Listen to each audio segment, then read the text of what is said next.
Hello everyone, welcome to... I'm sitting down saying welcome everyone. I feel like this is Mr. Rogers, like I should be changing a cardigan, tying my shoes or whatever. So, welcome to Type 4's Neighborhood. This is episode 12 of Tracknowledgement, the series where I delve behind the scenes on the kind of sampling production that I do here in the studio.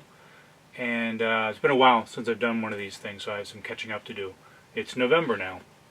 So recently on these videos what I've been doing is dissecting my work on the weekly sample challenge from the Producer's Corner Facebook page, where they give everyone a sample source. Here it's a song, it's a couple songs, it's an album. Pick stuff, different producers, they're different takes on it, they're different chops, they're different flips. Learning the lingo. So yeah, I've got some catching up to do. I did a bunch of them from like 95, 99 or whatever. I skipped 99 because this is challenge number 100. And I knew it would take me a while because I had this idea.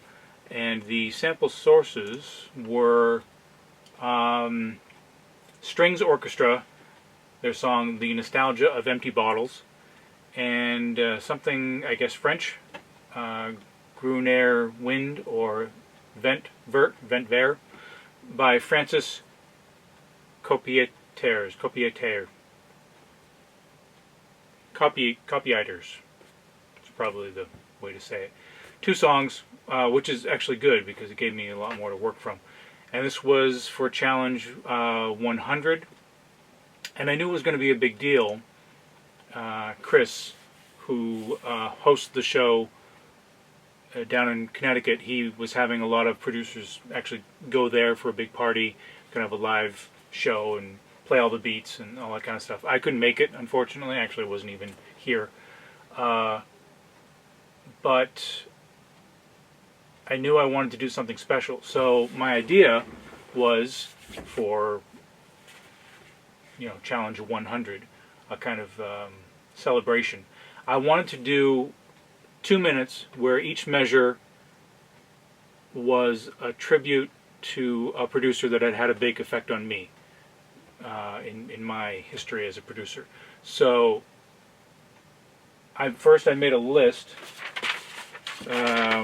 Arthur Baker, Man Parrish, Russell Simmons, Mantronic, Rick Rubin, Marley Marl, The Bomb Squad, The Dust Brothers, Prince Paul, 45 King, DJ Premier, Large Professor, Pete Rock, Dr. Dre, RZA. And that brings us from 83 to 93, like the first 10 years. Well, I mean, there was, hip-hop, not so much on record and not so much, produced the way we think of it. There was hip-hop before that, but what really grabbed me, 83 to 93. After that, I was so thoroughly involved in my own stuff, in the Type 4 stuff, that I didn't keep up with modern hip-hop. I didn't stay tuned to it. So, but after that, I had Jay Dilla, which would have been cool. Timbaland, which, those kind of trills and rolls and the awkwardness, the kind of offbeat weirdness. I was going to do Puff Daddy, where I was just going to sample the plain loop from the original. Just bam, one measure. Didn't do it. It wasn't going to do anything to it. That would have been the joke. Kanye West, that would have been just kind of, he's so out of my radar, but that would have been interesting. He's not I don't really care one way or another about him, his music anyway. I have a definite opinion about him, personally. But I kind of like, his older stuff. I like Jesus Walks, the kind of sample production on there. But then he got into all the auto-tuner and darkness and whatever. So I don't know but then my idea was that I would end the whole thing with DJ Khaled, just the sound of him yelling his name, and then like 4 seconds of silence, and then a cash register sound. And that would have been the end of it. So I didn't end up doing that. All of them. I didn't end up doing the end, and I skipped. I had to make sacrifices to get it down to 2 minutes, and I got it down to 2 minutes, and then Chris changed the limit to a minute and a half. because he had a lot of submissions and he wanted to be able to play them all. So we did a minute and a half, which is okay if you just have a loop and you want to show that off. But I had this project going, and I was like, screw it, I'm just going to do the 2 minutes. So it went from Arthur Baker and got cut off at RZA. So it did get to 83 to 93. But in order to do that, I had to cut out Man Parrish, Dust Brothers, 45 King, and Large Professor. And I didn't do Cut Chemist, I didn't do DJ Shadow. You know, they would have been 90s stuff. So that aside, I wanted to have a voice introduce each chapter, by name. Arthur Baker, Russell Simmons, that kind of thing. I didn't want to say it myself, and I didn't want to try to dig around for some rapper saying their name, which might have been possible. I'd still be looking now for some of them, though. So what I did is I went online, and I went to a voice generator, and I just programmed all the names, and I recorded that into my digital recorder offline, sampled it, and I ended up with this. Arthur Baker, Arthur Baker, Arthur Baker. Put the echo on it. Arthur Baker. So that's a length of a measure 1, 2, 3, 4. Russell Simmons, Russell Simmons. So that goes through all of them. Russell Simmons. The only one that I don't have just an echo on is Pete Rock. And the reason that gets cut off is because one of Pete Rock's signatures, other than just dope beats and loops, is that he does this thing on his production where he kind of goes, oh yeah, tell him like behind the beats, behind the rapper, he puts a little echo on himself and everything. So I did that. I had the computer voice do that. Pete Rock. Yeah, come on, tell him, woo, yeah, come on, Dr. Dre, And then it goes into Dr. Dre, So Dr. Dre, that's the idea behind that. I'm going to mute those now because otherwise going through these pieces of music, those voices are going to drive us nuts. So I'll mute those. Now, so we start with, I'm going to keep my list handy. Arthur Baker. Arthur Baker, I wanted 808. I wanted that electronic sound, like that Kraftwerk sound that he had used in Planet Rock and he had used on Play at Your Own Risk by Planet Patrol. Now, to be clear, I want everyone to understand, I did not, on any of these chapters, I didn't sample anything from that producer.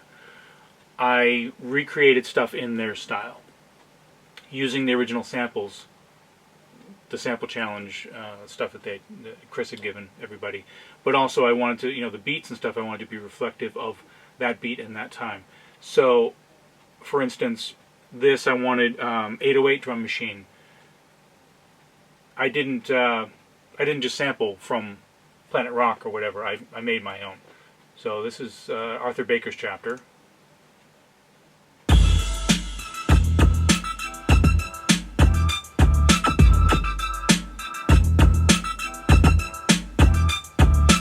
So the other thing is, in order to fit all of these in, I bumped the BPMs up to 100 beats a minute. So it's probably a little faster than I wanted to. It's fine for Arthur Baker. He would have done all this fast stuff. But then you get to some of the later beats, DJ Premier and stuff. It would have been cool for it to be slower. I could have taken the time to change the tempo on each one, but it really just wouldn't have flowed the same. It really would have been awkward. Anyway, on this beat, so how will I do this? All right, first I will play you the bit that I sampled from the sample source. That's from Strings Orchestra with a noise gate on it. And I think, I also have bass line, which I just chopped up manually.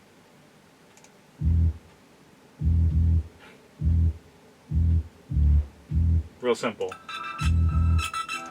And over that, I made this because I couldn't. I found it since. I found a drum kit in Reason that has this sound in it, the old Kraftwerk sound, but I didn't find it at the time, so I just made my own.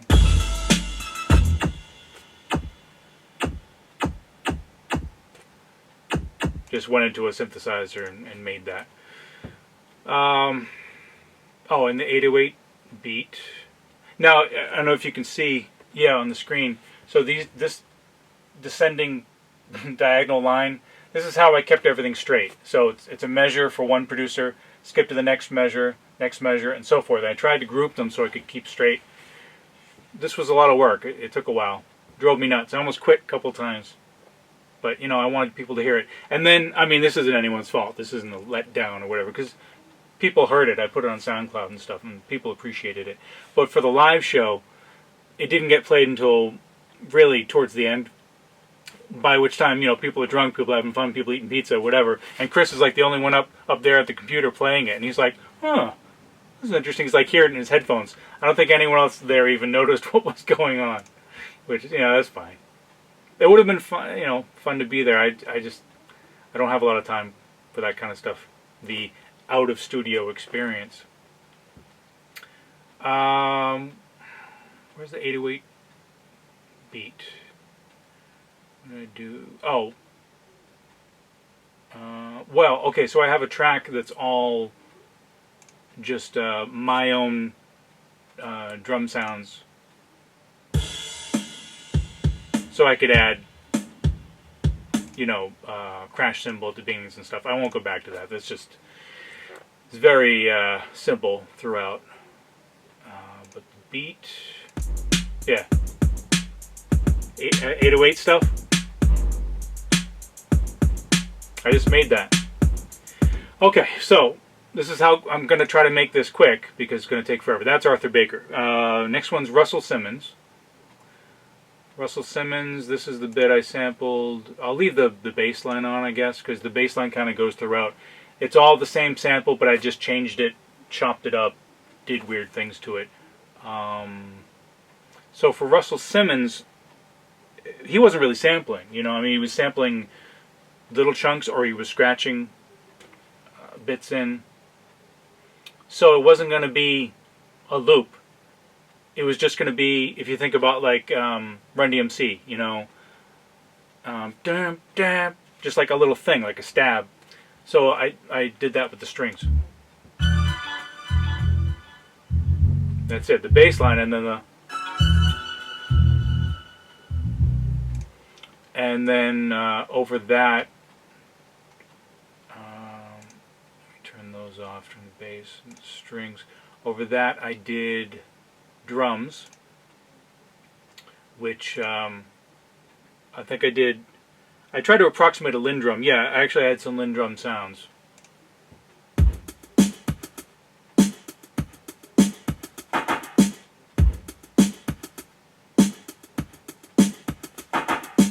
Now, along with that, did I add 808?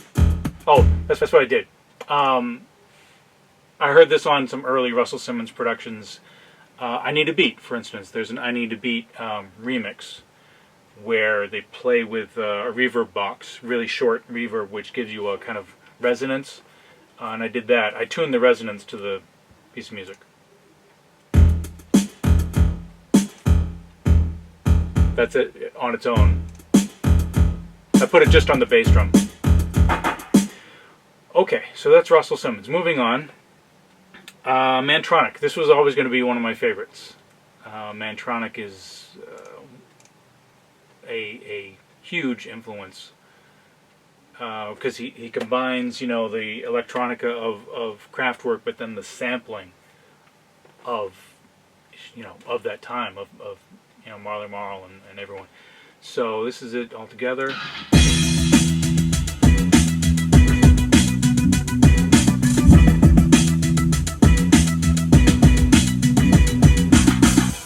So this, I wanted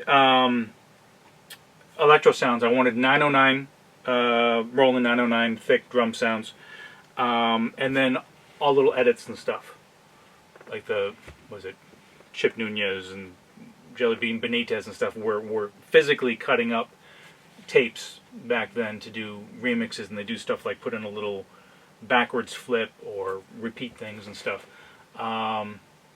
So the samples from the original, I'll put the bass line on. I think this one, the only thing from the original is the bass line.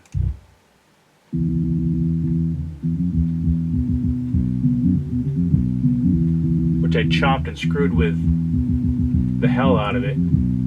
I just like a little bit and I pitch shifted it all and over. I mean, it's kind of cheating. There's no way anyone listening to this would be like, oh, that's from, you know, Gunter Vent or wherever the original song was. Over that, I put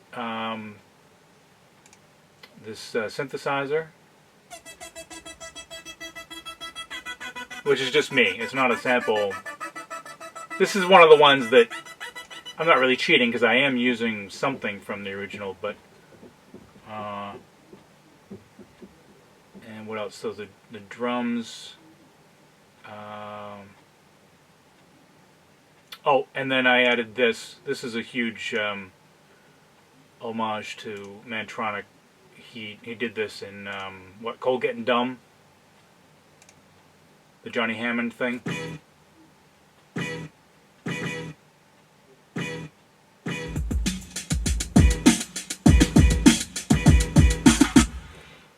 So yeah, I did that. And where's the?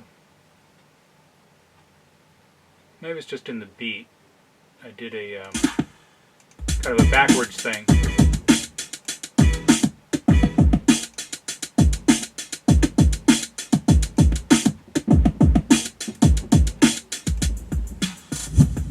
Yeah, so this with all the reverb on it.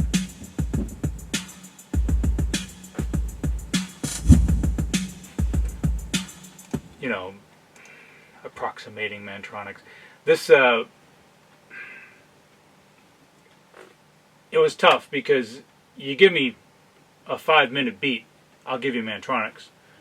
I was trying to encapsulate his essence in one measure, you know, so it was hit it and keep going, hit it and keep going. Next, Rick Rubin.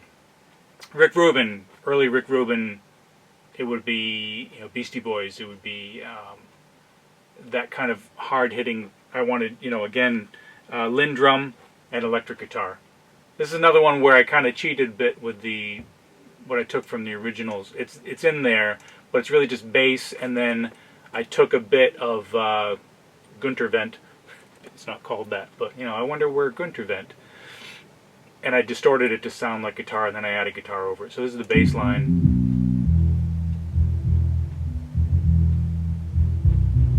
Again, it's all kind of the same thing. I just chopped it up. It's not interesting. This is the guitar thing.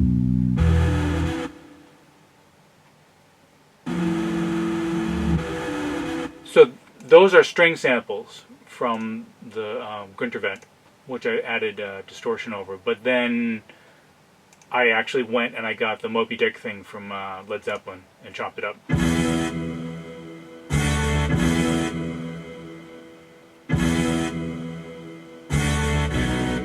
Oh, I didn't play the whole thing together, right?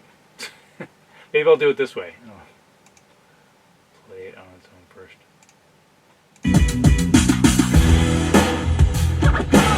Added those cuts.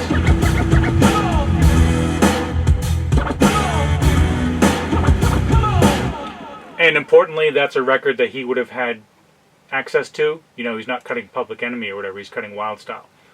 So, you know, that was 83. So that's these beats.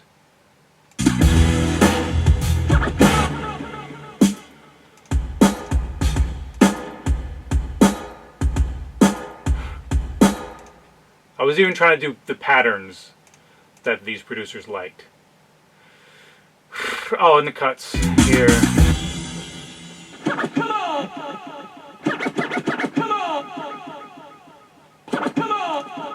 Whatever. Really simple. Moving on. Otherwise this will be 5 hours long. Marley Marl. So this was an easy one. Yeah, I listened to so much Marley Marl. And he has this, had this fascination for James Brown samples or samples from that period of time. Impeach the President. You want a Marley Marl beat, just do Impeach the President, chop it up and make your own beat out of it. So Impeach the President, I went and I grabbed a bit from Big Payback, which he used for Biz. So this is all of it together.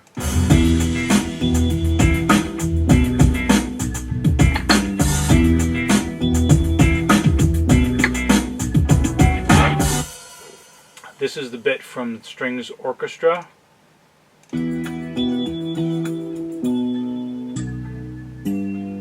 That's a nice loop. And I did pitch shift those chops. And that goes along with bass line. I'm not even sure I'm going to focus on the bass line. It's not even that interesting. Over that are bits from the Big Payback.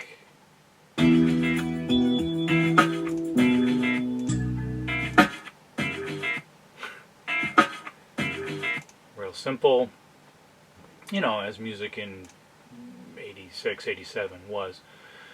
The beats are Drum Machine and Impeach the President.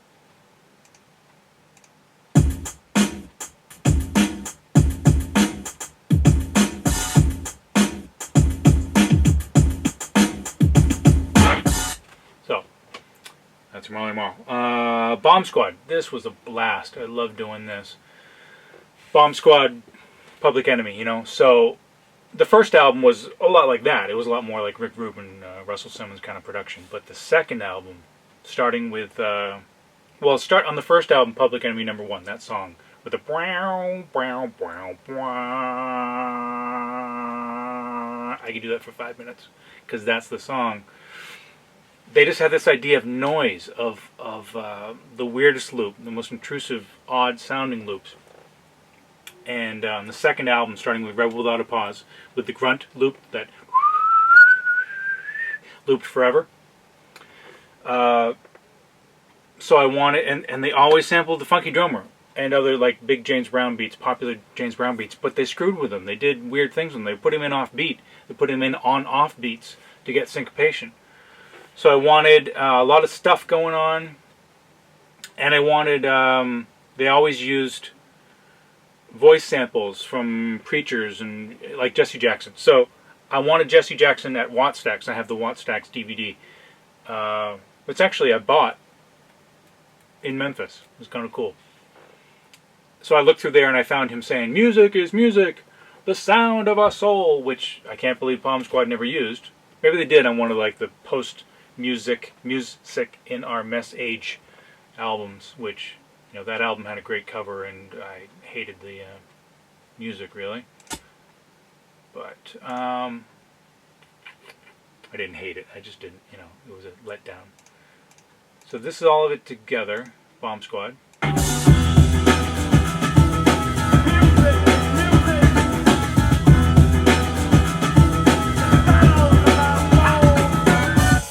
So, let me break this down. Oh, so the bass line might be interesting on this one. What did I do? So more of a rolling. I didn't chop it up. I left the bass really going on that. Then this.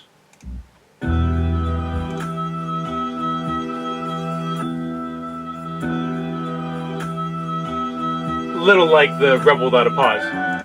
I wanted the kind of the drone, you know. That's from Strings Orchestra. It's a small part, looped, chopped, combined. This bit from JB's.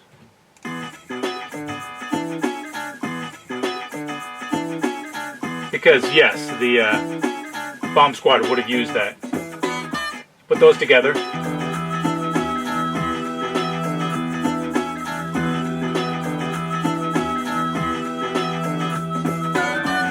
So there's that. Over that, I threw in another loop. I don't know why. I was looking around, flailing around for other things, and I found this. Oh, it's a beat. Sorry. I found. What else? Where is it? Where is it? Where is it? Music. No, okay, so that was pretty much the music. It was the bass line, the Strings Orchestra thing, the across the tracks. You can see why this format of having everything vertically in one space was important, so I could do this. It would be impossible without that. Over that, I have a bunch of beats. I chopped the hell out of Funky Drummer.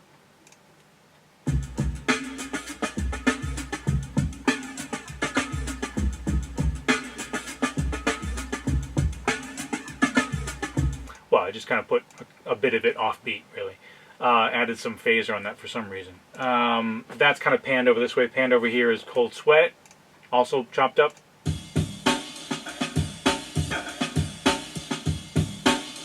Absolutely the Bomb Squad would have used. Behind that, a thicker beat. Put those together.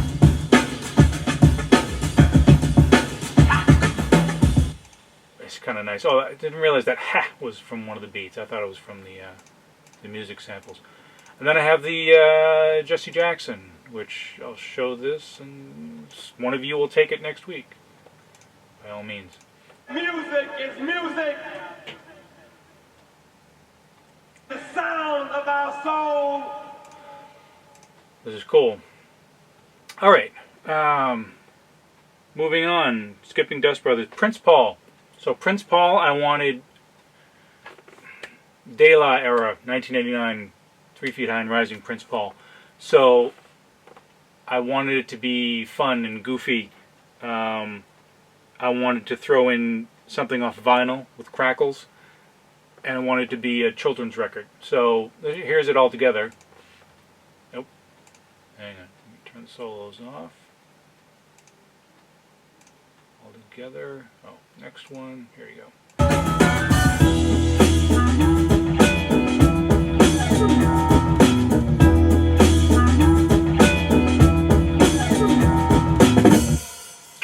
So on here, this was the bass line.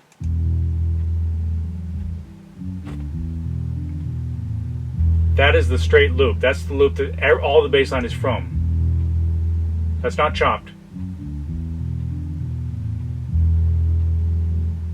So that runs. This is the bit from Gruner Wind.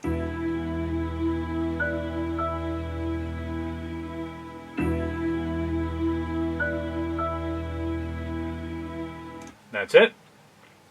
Over that, I added. Oh wait, I have another bit here from Strings Orchestra. What is this? Ah.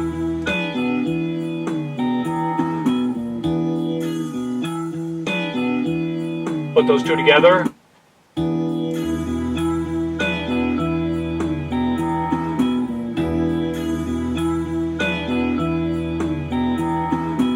Okay. So kind of cool and funky and loopy. Very Prince Paul. Over that, I have way down here this bit of vinyl from a children's record. Crackles and all.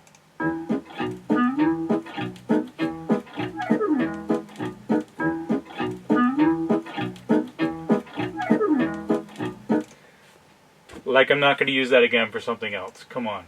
I'll take the crackles out probably, but let me just play those bits together because it's so much fun. Take the beat out with these three bits together.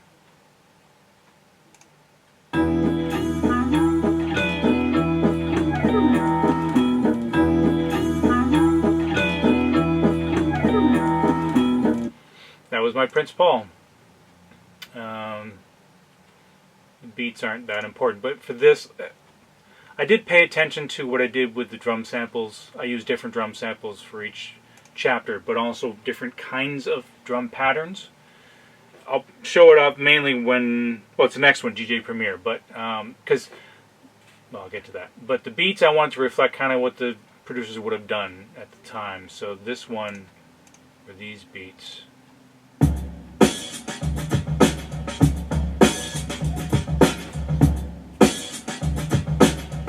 I don't know, it just seemed like something I could have pictured Prince Paul, you know, finding and using.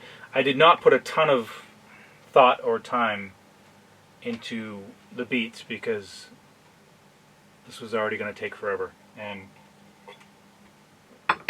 I just kind of went with, hey, that beat sounds good. Moving on, DJ Premier.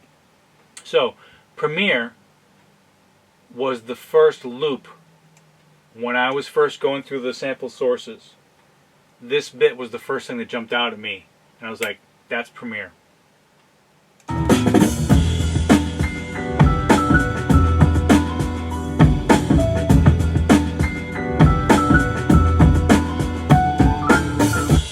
And honestly, the beat should probably be a lot more sparse than that for Premiere, but you know, whatever, it's what I came up with. And that was this loop. This is what jumped out at me. And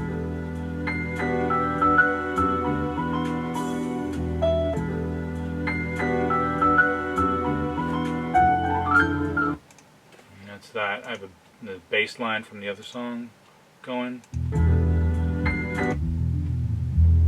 Oh. It's just that same bass line, time stretched half as long, so it goes double time. I'm sure you can't really hear it on there. And then, yeah, for that, I tried to just have kind of chopped up, jumbly beats, and I probably just overdid it a bit, but it's this. The key was really that stop.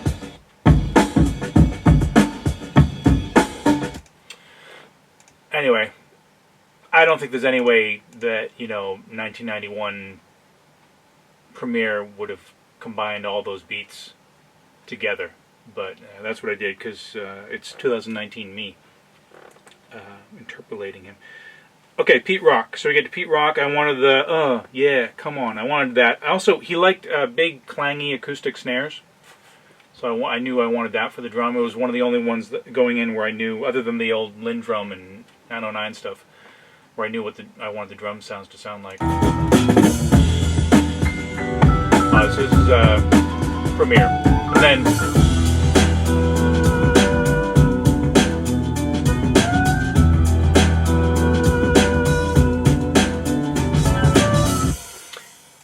this is Pete Rock. These are the bits. This is the loop I was using for the bass line and the other parts, but I left it open, not filtered, for this part because it's a great loop.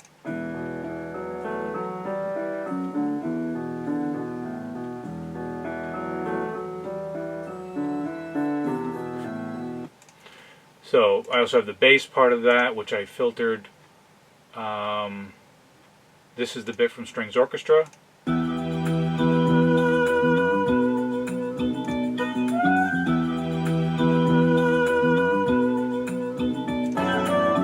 Putting those together.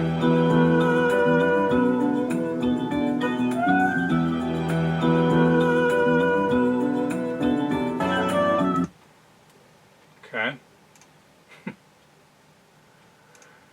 Alright, then the beats for this section. Pete Rock's up. This is it. Beats, beats, beats, beats.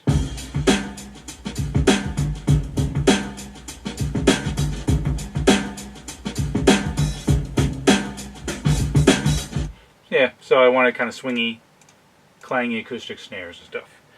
Next, Dr. Dre. So Dre's another one where there is a loop from the original, but it doesn't really stand out. What stands out is everything else I did over it.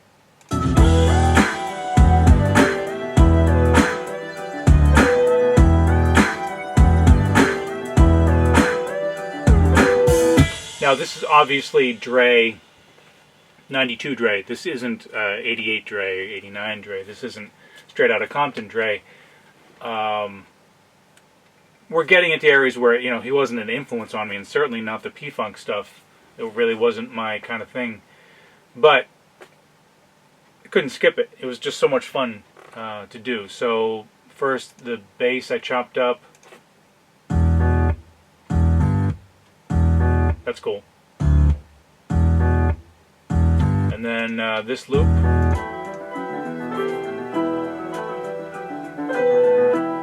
Just double time. Those little piano bling, those little flourishes I really like. The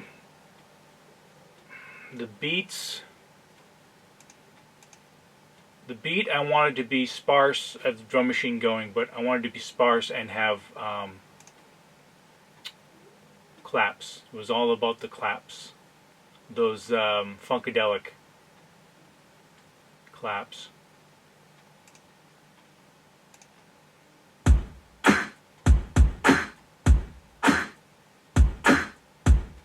Truth be told, to save time, I sampled that from Humpty Dance. Yes, I did, because that's where that clap is from. That's just one of the best. That Humpty clap thing. I know I'm pretty sure it's from a Funkadelic or Parliament, probably, but I just took it. Screw it. It's in a rush. And over that, a really old keyboard line, little synth line that was from a song I produced all around that time, 93, I think. Same kind of R&B rap kind of thing, and there was this.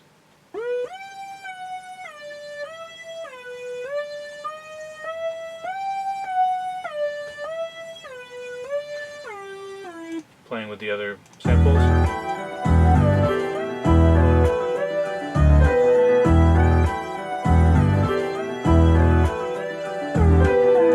Okay, nearing the end. You can see that I probably wouldn't have even finished this thing in time if I had gone on and done, you know, Jay Dilla and Timbaland and everything, Dust Brothers, Cut Chemist, Newmark. So this is my last chapter. Now, when this was played live, it got cut off right at the beginning of Dre, so no one heard this part live. But you know, this part is on the SoundCloud. This is RZA. For RZA, a little of the Wu-Tang thing goes a long way for me, but I love that early, gritty, you know, he was finding samples or using samples in ways that, you know, just people hadn't before. Really lo-fi, grungy, tinny, the Kung Fu stuff, and I wanted early Wu-Tang and then into Bring the Pain, which is one of my favorite rap songs. The use of the single piano note, just a dung, to ring out over it. I knew I wanted to do that. So this is RZA.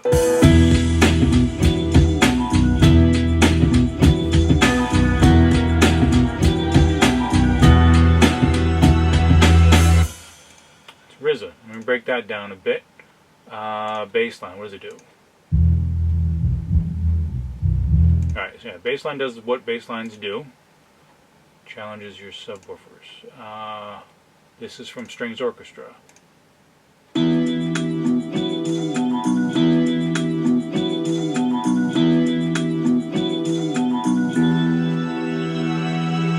Yeah, you can't tell me that's not the RZA part, right? Over that, this is from the other song. These two work so well together. That's Strings Orchestra. This little bit that comes in is from Gunter Vent.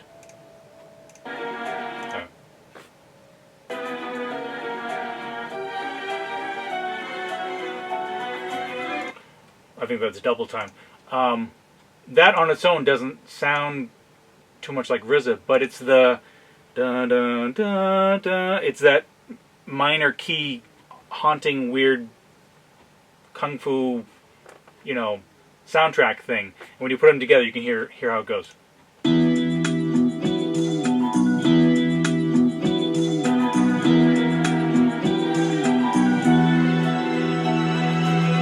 You know. Over that, I put these single piano notes. Oh, can't really hear it.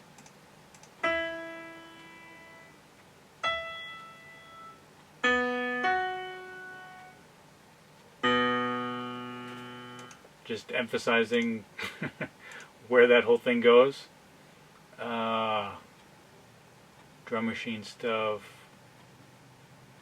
And the beats, I wanted just kind of one sample, and I wanted it punchy and swingy and choppy. So that was this.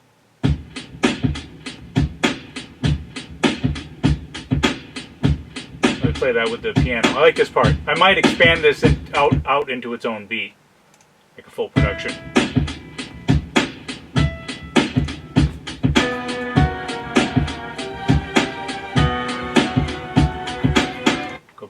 Had it all.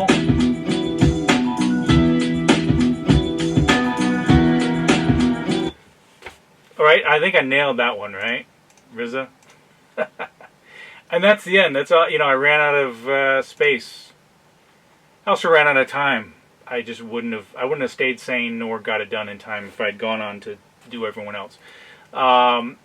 So, other than show all the drum machine programming I did throughout that's not really important. The names, the RZA, you know, the computer voice, I played those. Just intro and outro. So, intro, what did I do? Oh, I actually looked up Wu-Tang. I thought I would use it just in the Wu-Tang part, but then I found a really cool sample from some online rip of a Wu-Tang film talking about names. Perfect for this. What is your name? And, well, let me play how that goes in with everything. Let me unmute the names part. Producers.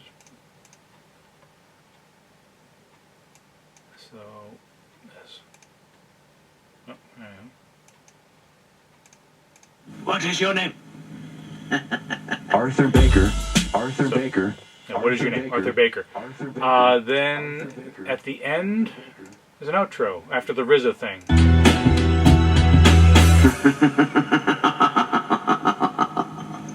If I die, my soul goes, and the name becomes history. Oh, you're history, all right. So that's that. That is sample challenge number 100. There's a ton in there, you know. I kind of I couldn't do 99 because I was focusing on this. And then for the next one, 101, I did do 101, but I slightly cheated on that. You have to tune in for 101 next to see how I cheated on that. But for now, I think I covered everything. This is one of those ones that was like a mental exercise for myself. And if someone, I think people get more out of this video than they got out of really listening to it. Because by the time you realize what was going on, it's halfway done, you know, especially since you only played a minute and a half. But that was my idea. That was my high concept sample challenge thing. So it would have been cool for it to end with, you know, DJ Khaled, crickets, and then cash register sound. The man does not produce. One of many things he doesn't do, I guess, right? Many worthwhile things. Anyway, so that's it. Thank you for tuning in again to Tracknowledgement, here, World 1, Type 4. And stay tuned for the next one. Thanks for watching.